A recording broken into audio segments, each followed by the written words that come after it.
Hello and welcome guys to the channel. आज हम discuss करने वाले हैं हमारी 6th क्लास पे। और आप जैसा जानते हैं कि हमने 5 क्लासेस इंडियन पॉलिटी की कंप्लीट कर ली है।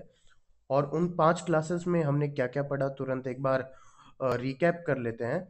फर्स्ट क्लास में हमने पढ़ा था about the constitution and features of the Indian constitution. Then second class में हमने पढ़ा था प्रियम्बल। एंड थर्ड क्लास में हमने की words of the preamble discuss कर लिए थे।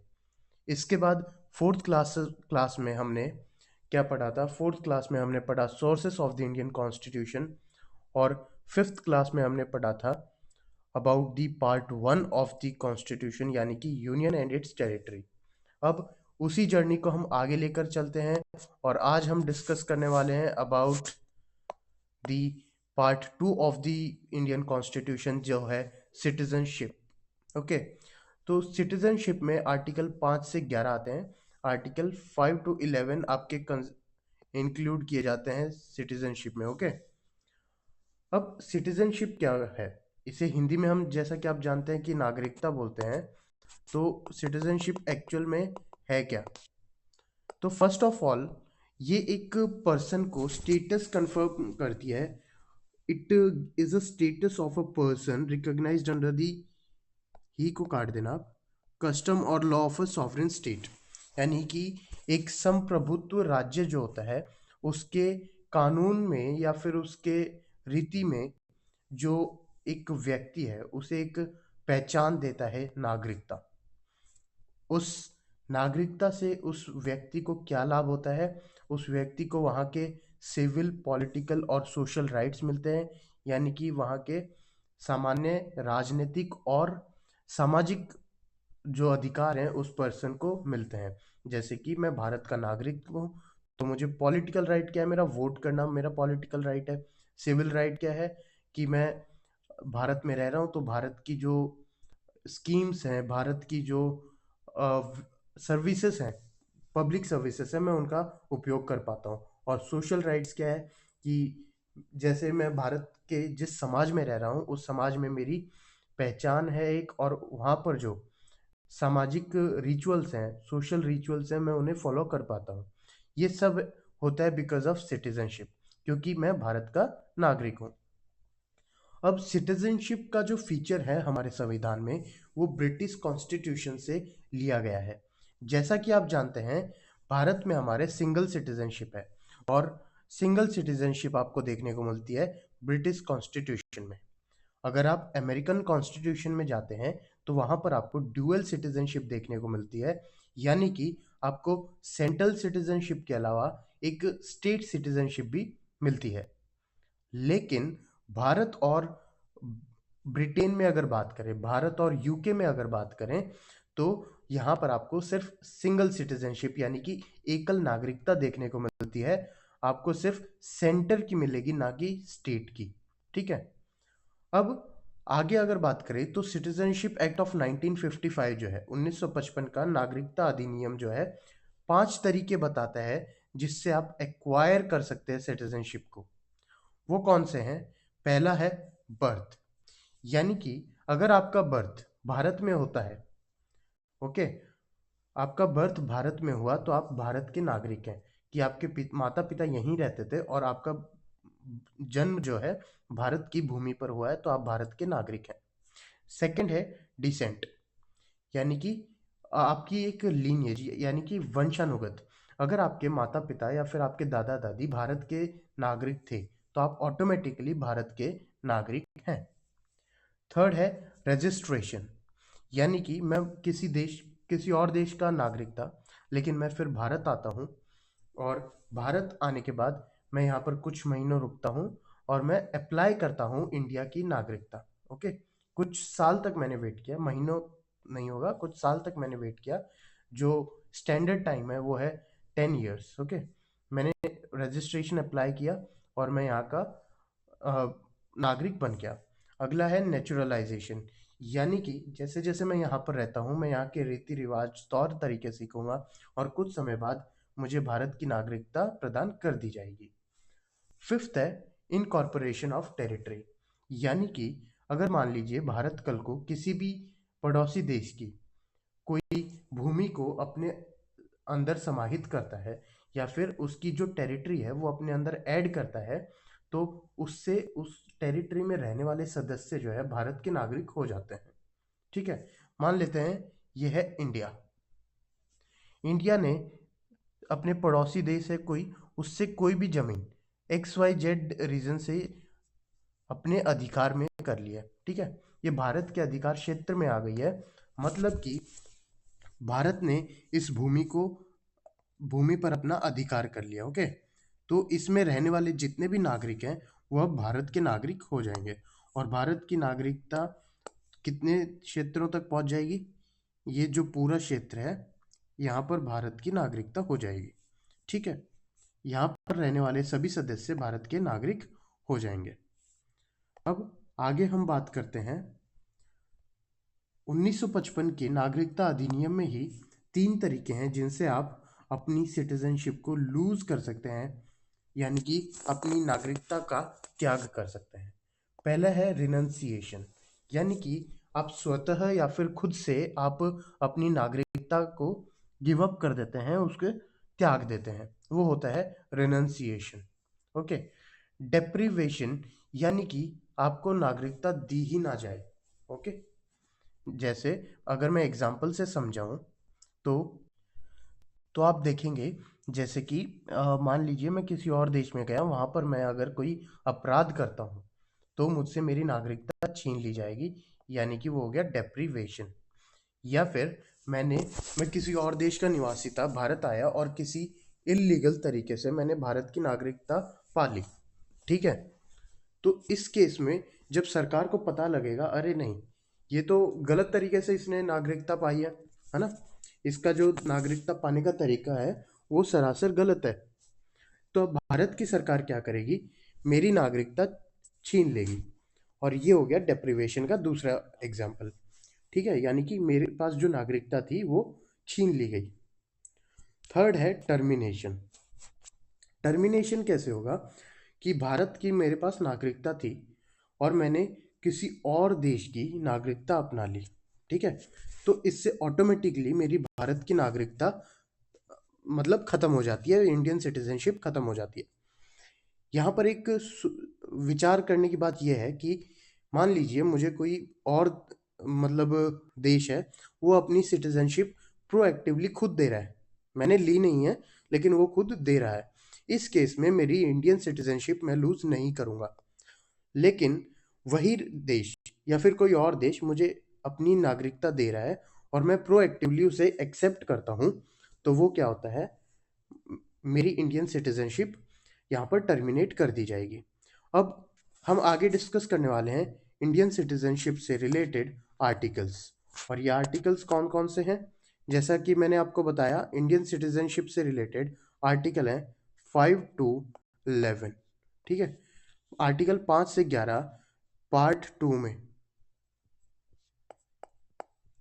Part 2 of the Indian constitution में ये सब मेंशन है। डन।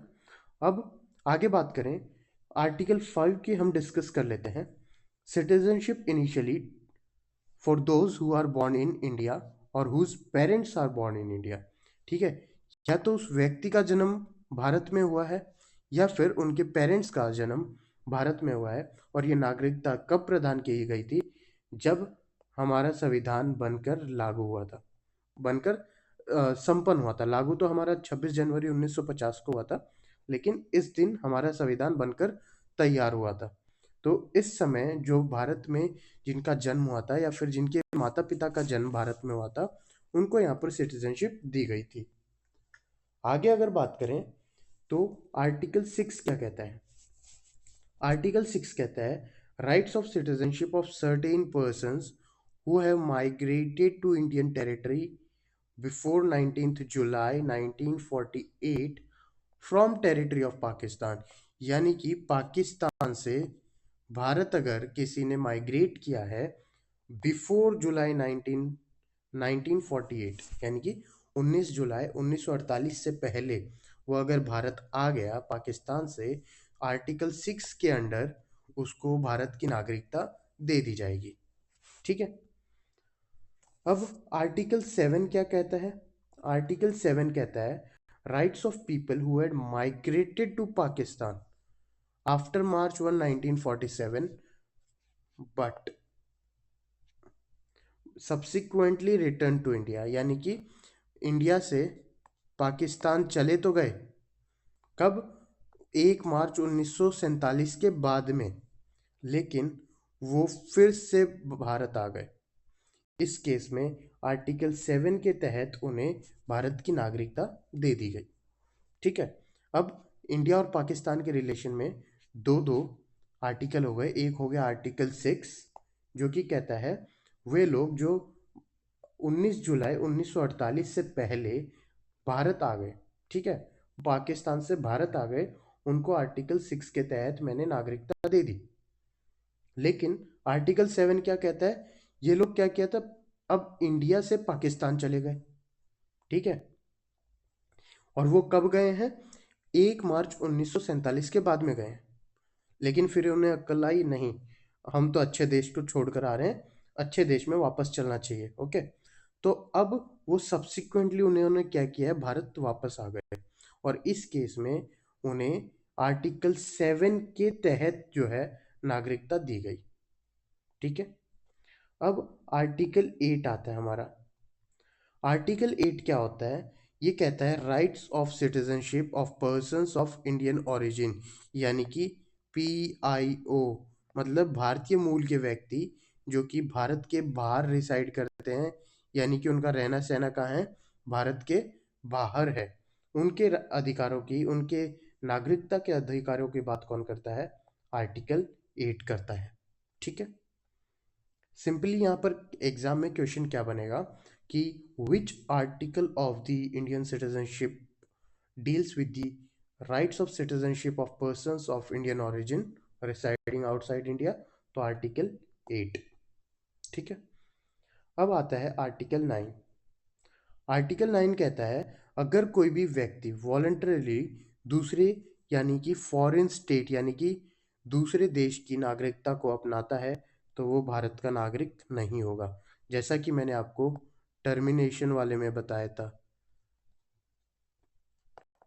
टर्मिनेशन का जो तरीका था इंडियन सिटीजनशिप को लूज करने का, वो क्या है, आर्टिकल 9 में इलेबोरेटेड है, यानी कि मैं, यानी कि भारत का व्यक्ति, भारत का नागरिक वॉलंटरीली एक्वायर करता हूँ, ये वर्ड इंपॉर्टेंट है।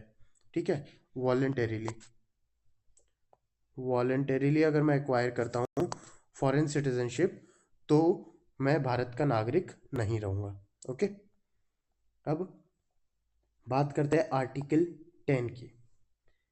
कोई भी व्यक्ति हु इज कंसिडर्ड, यानी कि any person who is considered a citizen of India under any of the provision of this part shall continue to be citizens and will also be subject to any law made by the parliament, यानी कि अगर कोई भारत का नागरिक article कौन कौन से बात करेंगे हम, आर्टिकल 5, 6, 7, 8 और बस इन्हीं से, है ना, आर्टिकल 5, 6, 7 और 8,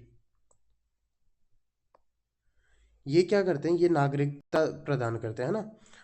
आर्टिकल 9 तो क्या कहता है कि आप अगर वॉलंटरीली एक्वायर करते हैं फॉरेन कंट्री की, तो आप यहाँ के सिटीजन नहीं रहेंगे। लेकिन 5 to 6 क्या करता है, ये आपको नागरिकता प्रोवाइड करने के मतलब ये क्लॉजेस प्रोवाइड करते हैं। ओके, तो मुझे किसी भी आर्टिकल के अकॉर्डिंग, चाहे मुझे 5 के अकॉर्डिंग मिले, 6 के अकॉर्डिंग मिले, 7 के अकॉर्डिंग मिले, 8 के अकॉर्डिंग मिले, अगर मुझे नागरिकता मिल रही है तो मेरे ऊपर आर्टिकल 10 के अकॉर्डिंग क्या होगा, भारत के सब, मैं भारत का सिटीजन कंटिन्यू रहूँगा और भारत के जो भी लॉ बनेंगे वो मेरे ऊपर एप्लीकेबल होंगे।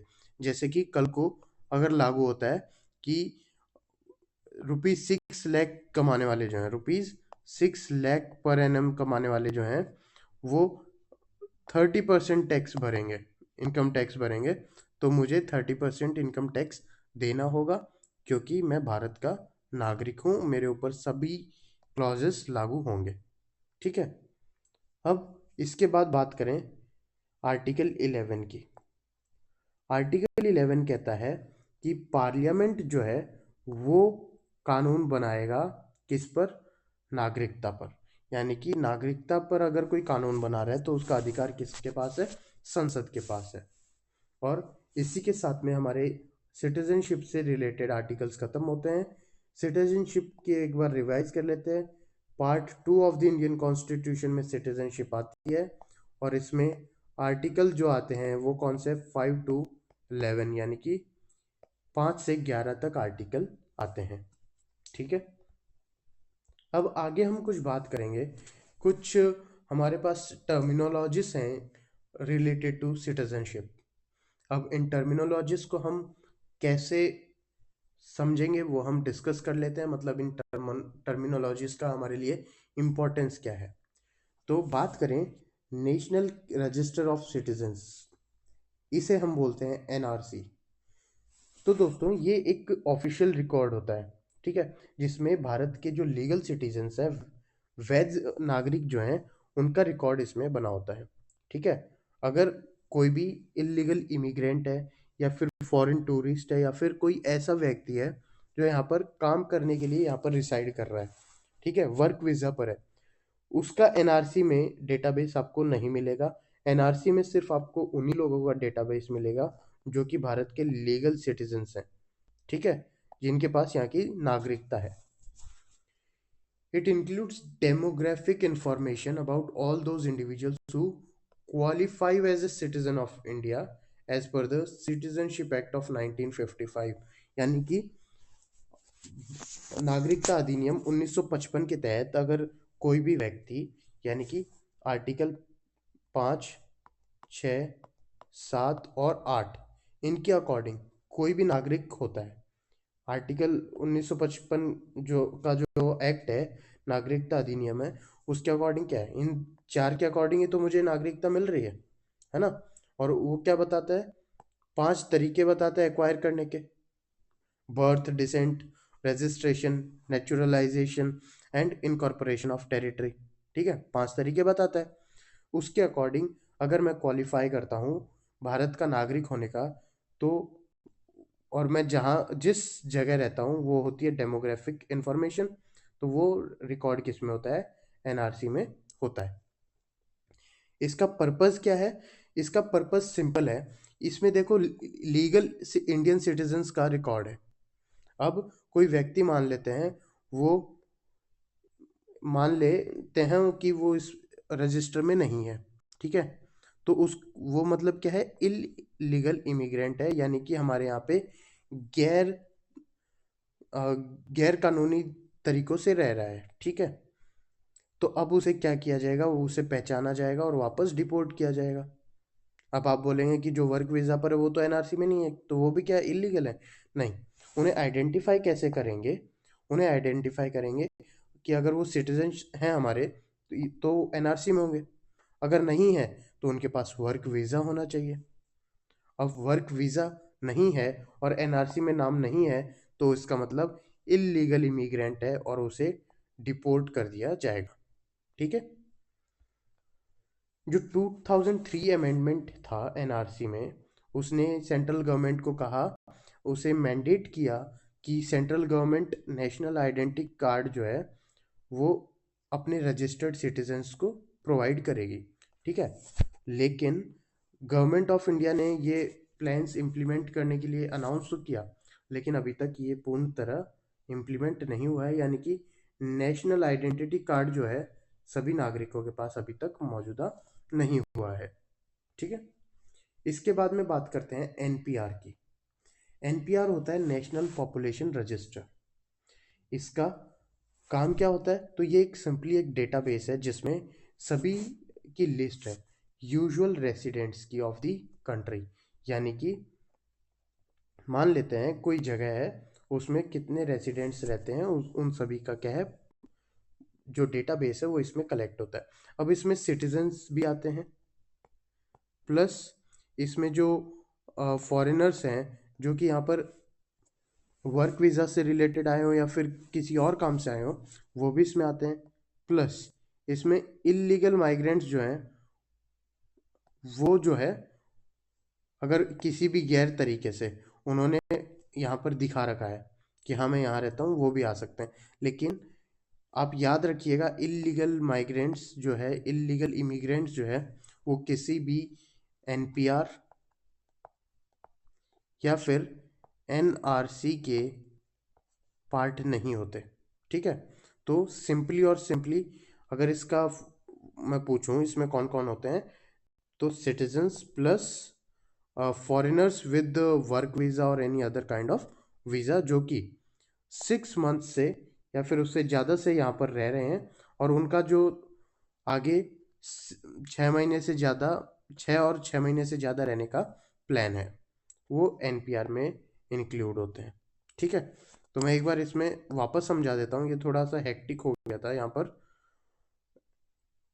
क्योंकि मुझे डिफ्रेंशिएट करना था इलीगल इमिग्रेंट्स को। तो इलीगल इमिग्रेंट्स मैंने बताया ना ही एनआरसी के पार्ट हैं, ना ही एनपीआर के पार्ट हैं। ठीक है, इलीगल इमिग्रेंट्स किसी भी वैलिड डॉक्यूमेंटेशन के पार्ट नहीं होते हैं। ठीक है, तो जो यूजुअल रेजिडेंट्स हैं किसी भी देश के, उनका डेटाबेस जो होता है वो होता है national population register. Usual residents कौन होते हैं? तो यूजुअल रेसिडेंट्स वो होते हैं जो उस पर्टिकुलर देश में या फिर पर्टिकुलर प्लेस में 6 महीने या फिर उससे ज़्यादा रह रहे हैं, और उनका इरादा है कि वो अगले 6 महीने या फिर उससे ज़्यादा वहाँ पर रहने वाले हैं। ठीक है, तो इसमें कौन आ गए? इसमें सिटीजन्स आ गए, प्लस इसमें फॉरेनर्स आ गए। ठीक है, ये दो लोग यहाँ पर आ गए हैं। तो बढ़ते हैं आगे और अब बात करते हैं ओसीआई की, यानी कि ओवरसीज सिटीजनशिप ऑफ इंडिया। ये एक परमानेंट रेसिडेंसी है जो कि अवेलेबल होती है to the people of Indian origin. It is a permanent residency available to people of Indian origin and their spouses. ये स्पाउसेस याद रखना। ठीक है,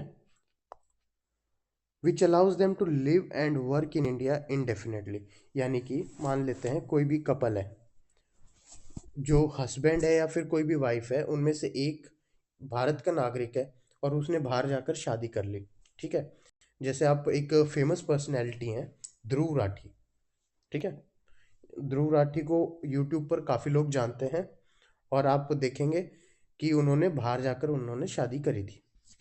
अब वो क्या है, ओसीआई है, यानी कि overseas citizenship of India card उनके पास होगा। ठीक है, तो उनके पास अधिकार है कि वो भारत आकर परमानेंट रिसाइड कर सकते हैं अनलिमिटेड पीरियड ऑफ टाइम के लिए, क्योंकि वो भारत के ओरिजिन के हैं, भारत मूल के हैं, और उनकी बीवी जो है वो भी इनके साथ आकर रह सकती हैं। जिन और उनको ये अलाउ कौन सा करता है, ओवरसीज सिटीजनशिप ऑफ इंडिया। वो यहाँ पर रह भी सकते हैं और काम भी कर सकते हैं इनडेफिनेटली, जितने दिन चाहे उतने दिन। ठीक है, उनका बच्चा भी जो है वो भी आ सकता है यहाँ पर। अब आईसीआई नहीं, ये OCI, status is not citizenship. ये क्या है, नागरिकता नहीं है। यानी कि वो यहाँ पर वोट नहीं कर सकते इंडियन इलेक्शंस में, और ना ही कोई संवैधानिक ऑफिस जो है उसका यहाँ पर पोस्ट होल्ड कर सकते हैं। यानी कि मान लेते हैं ध्रुव राठी भारत आता है, ठीक है, वो आए और उनके स्पाउस भी आए। ठीक है, वो यहाँ पर इनडेफिनाइट टाइम के लिए तो रह सकते हैं, उनका जितना मन करे। वो 1 महीना, 1 month, okay, 1 year, 2 year, 10 year, जितना चाहे वो रहना चाहे, okay, we allow you. But वो क्या नहीं कर सकते, वो वोट नहीं कर सकते, वो कॉन्स्टिट्यूशनल ऑफिस में कोई भी पोस्ट होल्ड नहीं कर सकते। डन। अब हमारा आता है एनआरआई। एनआरआई आप जानते हैं कि पहले बहुत हवा बनती थी कि ये तो एनआरआई है, एनआरआई है ना। तो आज आपकी ये हवा क्लियर करते हैं एनआरआई होता क्या है। एक बहुत ही सिंपल वर्ड है NRI, non resident of India, यानी कि भारत में वो रहता नहीं है फिलहाल। और एनआरआई क्या होगा, जो मोर देन 182 डेज भारत से एक साल में, ठीक है, एक कैलेंडर ईयर में मोर देन 182 डेज वो अगर बाहर रहा है तो वो एनआरआई है। ठीक है, बस सिंपल। एनआरआई का मतलब ये नहीं है कि वो भारत मतलब दूसरे देश का नागरिक है या फिर कुछ और है। एनआरआई का सिंपल वर्ड है कि वो 182 डेज से ज़्यादा एक कैलेंडर ईयर में बाहर रहा है। अब उसे वहाँ की नागरिकता मिली हो ना मिली हो डजेंट काउंट। वो अगर 182 डेज से यानी कि ऑलमोस्ट 6 महीने से ज़्यादा किसी और देश में रहा है, भारत से दूर रहा है, तो वो फिर एनआरआई है। डन। अब बात करते हैं people of Indian origin PIO. People of Indian origin कौन होते हैं? या तो वह व्यक्ति या फिर उनके पेरेंट्स जो हैं, उनके एंसेस्टर्स जो हैं, इंडियन नेशनल थे, ठीक है, भारत मूल के थे, और उनके पास अभी क्या है, दूसरे देश की नागरिकता है, ठीक है। जैसे कि कमला हैरिस। कमला हैरिस ये आप जानते हैं, यूएसए की वाइस प्रेसिडेंट थी, ठीक है। और ऋषि सुनक,